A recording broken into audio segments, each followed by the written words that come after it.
आपने भी कभी नोटिस किया है कि बिना किसी चोट के आपके हाथ, पैर या थाइस पर ब्लू या पर्पल निशान बन जाते हैं और फिर आप सोचते हो ये आया कहाँ से? मुझे तो कोई चोट भी नहीं लगी। लेकिन सच ये है, कई बार ये छोटे से पर्पल स्पॉट्स आपके बॉडी का वार्निंग सिग्नल होते हैं। कभी विटामिन डेफिशिएंसी, कभी प्लेटलेट्स की कमी और कभी ब्लड डिसऑर्डर का इंडिकेशन भी हो सकते हैं। तो अगर आपकी बॉडी पर भी बिना वजह ब्लू पर्पल मार्क्स बनते हैं तो इस वीडियो को एंड तक ज़रूर देखिएगा, क्योंकि आज हम बात करेंगे ये निशान क्यों बनते हैं, कब नॉर्मल होते हैं और कब डेंजरस होते हैं, कौन सी डेफिशिएंसीज और डिजीज़ से जुड़े होते हैं और इन्हें नेचुरली कैसे इम्प्रूव किया जा सकता है। तो चलिए शुरू करते हैं। ये ब्लू पर्पल स्पॉट्स होते क्या हैं? हमारी बॉडी के अंदर बहुत छोटी छोटी ब्लड वेसल्स होती हैं। जब इन वेसल से हल्का सा ब्लड लीक होने लगता है तो ब्लड स्किन के नीचे जमा हो जाता है और बाहर से हमें ब्लू, पर्पल, रेड या ब्राउनिश स्पॉट्स दिखाई देने लगते हैं। मेडिकल लैंग्वेज में इन्हें पर्प्यूरा या ब्रूजिंग भी कहा जाता है। अब अगर आपको ज़ोर से चोट लगी है और उसके बाद निशान बना है तो वो नॉर्मल ब्रूज हो सकता है। लेकिन अगर बिना किसी इंजरी के बार बार मार्क्स बन रहे हैं तो बॉडी कुछ सिग्नल्स देने की कोशिश कर रही है। ये निशान कैसे दिखते हैं? किसी में छोटे छोटे डॉट्स जैसे होते हैं, किसी में बड़े पैचेस होते हैं, किसी में पूरा एरिया ब्लू या पर्पल होता है और इनका कलर भी अलग हो सकता है, purple, blue, red, brownish black. कई बार दबाने पर भी ये फेड नहीं होते हैं और मोस्टली ये हाथों, पैरों, थाइस और आर्म्स पर दिखते हैं। सबसे ज़्यादा किन लोगों में होते हैं? स्टडीज़ और एक्सपीरियंस दोनों के अकॉर्डिंग फीमेल्स में ये ज़्यादा दिखते हैं और एल्डरली लोगों में भी ये ज़्यादा होते हैं। जिनकी स्किन पतली होती है उनमें ये कॉमन होते हैं, जिनको न्यूट्रिशनल डेफिशिएंसी होती है उनको होते हैं, या जिनकी इम्यूनिटी वीक होती है उन्हें होते हैं। लेकिन आजकल पुअर डाइट और स्ट्रेस की वजह से यंग लोगों में भी ये काफ़ी कॉमन हो गए हैं। चलिए अब इनके रीजंस की बात करते हैं। पहला रीज़न है प्लेटलेट की कमी। ये सबसे इम्पॉर्टेंट रीज़न है। हमारे ब्लड में मेनली 3 चीज़ें होती हैं, red blood cells, white blood cells and platelets. Red blood cells oxygen पहुंचाते हैं, वाइट ब्लड सेल इन्फेक्शन से लड़ती हैं, प्लेटलेट्स ब्लीडिंग रोकने का काम करती है। अगर प्लेटलेट्स ना हो तो छोटी सी इंजरी में भी ब्लड बहते रह सकता है।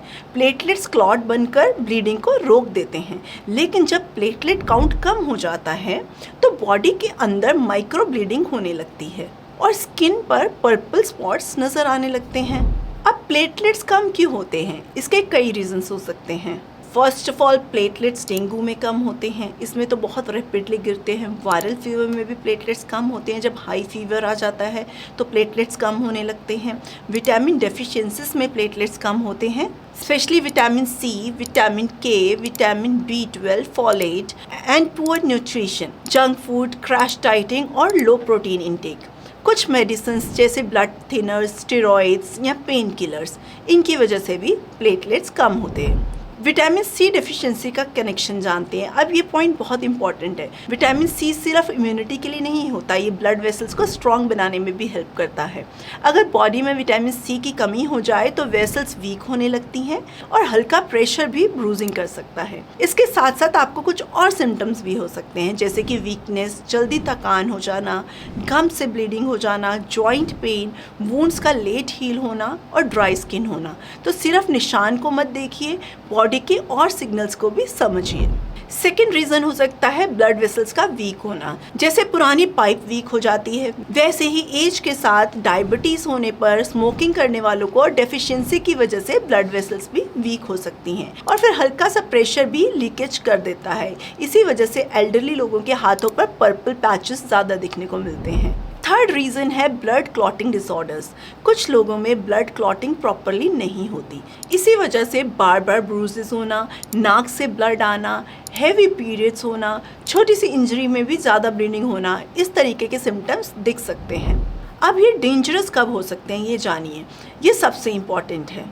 अगर ब्रूजेस के साथ साथ आपको कुछ सिम्टम्स और दिखाई देते हैं तो आपको इमीडिएटली डॉक्टर को कंसल्ट करना चाहिए, जैसे कि फ्रीक्वेंट फीवर, एक्सट्रीम वीकनेस, गम ब्लीडिंग, यूरिन या स्टूल में ब्लड आना या सडन वेट लॉस होना और डिजीनेस रहना या बहुत ज़्यादा ब्रूजेस का होना, क्योंकि कई बार ये सिर्फ डेफिशिएंसी नहीं बल्कि सीरियस ब्लड डिसऑर्डर का साइन भी हो सकते हैं।